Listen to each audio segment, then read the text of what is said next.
Good morning. Thank you all for being here today. So today I'm going to discuss the flexible endoscopy curriculum. I have nothing to disclose. So what exactly is the flexible endoscopy curriculum? The ABS recognized the need to train competent surgical endoscopists. So in 2014, it introduced the flexible endoscopy curriculum. It was then implemented for graduates of the 2017 to 2018 academic year. The flexible endoscopy curriculum is a national education initiative designed to improve and to standardize endoscopy training for surgery residents. The key elements of the flexible endoscopy curriculum is that it implemented a standard didactic curriculum.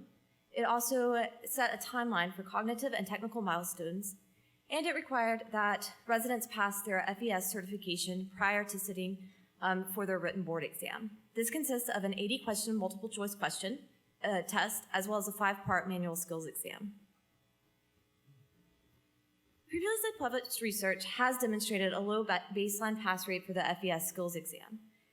First-time pass rates for senior resident and fellows are as low as 50 to 60%. Research also shows the low initial pass rates does not correlate to resident lack of interest in endoscopy, as 96% of the examinees with a low baseline pass rate reported they would be using endoscopy in practice. There's been a fair amount of research published regarding the pass rates for the FES exam, but what we don't know is, since the FEC has been implemented, what have residencies done to change training? The aim of this study was to quantify changes in the flexible endoscopy education at a large academic program in the 4 years since the flexible endoscopy curriculum was published. In order to do this, we classified the flexible endoscopy curriculum into 4 categories between 2013 and 2018. First, we looked at case volume and the distribution of cases. We looked at the number of clinical rotations, the required didactics and simulation exercises, as well as the FES pass rate. This table here shows the number of endoscopic cases logged across each PGY level. As you can see, in the academic year between 2013 and 2014, the majority of endoscopic cases were logged as PGY4s. In comparison, in the 2017 to 2018 academic year, we had an increased distribution of cases across all PGY levels. We had statistically increased case numbers for PGY2s, PGY3s, and also PGY5s. So what exactly did we do to change our flexible endoscopy curriculum? First of all, we increased the number of clinical endoscopic rotations. So in 2013 to 2014, we had 1 clinical endoscopy rotation for 4th years, where our 4th year residents rotated with both of our surgical endoscopists as well as our GI colleagues. In comparison, in the 2017 to 2018 academic year, our residents had exposure to endoscopy on 3 clinical rotations. Our first years rotated on our MIS bariatric surgery rotation, where their main role was to do the intraoperative EGDs.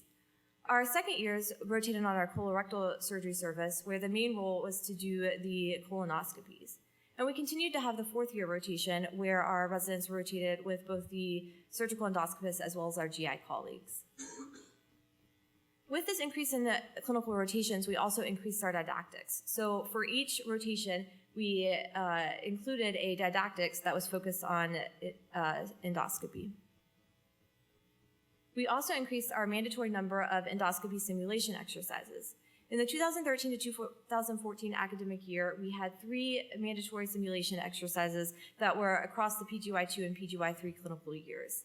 However, in 2017 to 2018, we had increased this number to 12 simulation exercises that were across the PGY1 to PGY4 years. Our FES pass rate increased from 40% to 90%, with a total pass rate that was statistically significant of 100%. Our program's focus on endoscopy led to an increase in endoscopic rotations, median endoscopies performed, as well as required didactics and required simulation exercises. These changes translated into a significantly increased pass rate on the FES exam from 40 to 100%.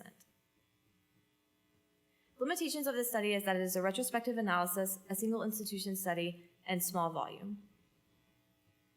Implementation of the flexible endoscopy curriculum at a large academic program led to measurable improvements in clinical experience, program structure, educational programming, and performance on high-stakes assessments. Thank you, and I'll take any questions.